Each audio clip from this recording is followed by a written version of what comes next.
Mathias Vincenot publie cet almanach insolite. Bonjour Mathias. Bonjour. Alors on connaît tous le principe de l'almanach. C'est quelque chose de classique, de très ancien. Celui-ci est insolite. Pourquoi insolite? Parce qu'il ne ressemble pas aux autres. On est parti du principe de l'almanach, avec évidemment les dates, avec des recettes de cuisine, il y en a une par semaine. Et puis, je n'étais jamais satisfait par ce que je voyais comme almanach dans les magasins. Et je me suis dit que j'allais faire avec d'autres, j'allais essayer de constituer un almanach comme j'aurais envie d'en lire. Avec à chaque page des textes de gens très très différents. Ça va de Charlie Licouture à Monseigneur Di Falco, en passant par des hommes politiques, des chercheurs. C'est ce qui est très surprenant dans cet almanach-là, c'est que vous avez réussi à rassembler Monseigneur Di Falco, des politiques, des artistes, Enzo, vous bien sûr. Quand vous leur avez proposé cette aventure-là, ils ont dit quoi? Ça les a étonnés, amusés et surpris, et ils ont foncé. Et ce qui est étonnant, c'est que certains ont donné des textes comme ils n'ont pas l'habitude d'en écrire. Par exemple, Francis Lalanne? Par exemple, Francis Lalanne a écrit une fable, même s'il en écrit et s'il écrit de la poésie, mais c'est vrai qu'on le connaît moins comme fabuliste. Par exemple, Dave, qui écrit un texte sur la mort. Oui. Bernard Ménez, qui écrit un plaidoyer pour la laïcité. Mais en fait, ce sont des textes qui correspondent à chaque fois à une partie de ce qu'est la personne. Mais nous, on connaît souvent une autre partie. C'est ça. Alors, ils vous ont tout de suite dit oui. Ils sont combien?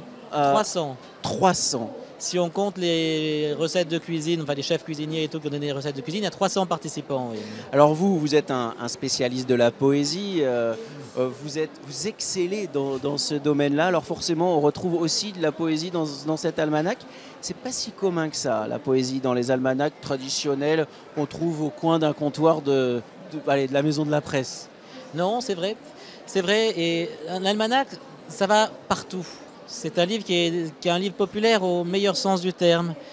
Et je trouvais normal, presque logique, pas presque logique, qui est de tout type de texte, et que parmi les différents types de textes, il y a des poèmes évidemment. Il y a aussi des recettes, ça c'est le propre d'un almanach aussi, avec les dates, rassurez-vous. On est sur la base d'un almanach classique. Et les recettes, avec des photos absolument superbes, il faut... Je pense souligner le travail du photographe dans cet ouvrage. Oui, il y a 2 photographes, Pascal Rabaud et Nicolas Rabaud. Effectivement, c'est un gros travail et ça fait partie. Il y a évidemment les auteurs, mais il y a aussi tout le travail des photographes, le travail de mise en page également qui est fait par Pascal Rabaud et les éphémérides de Christophe Tastet. C'est très très classe. Alors, l'almanach a eu des heures de gloire. C'était très traditionnel d'offrir un almanach, d'avoir un almanach, et puis il s'est ringardisé. Et j'ai le sentiment que grâce à vous, on entre dans une ère très moderne de l'almanach. C'était aussi l'un de vos objectifs? Oui, je pense que là, on n'est pas du tout dans le ringard. Non, vraiment pas. On est vraiment dans quelque chose, je crois, d'insolite, effectivement. C'est le terme qui nous a paru évident, qui m'a paru évident.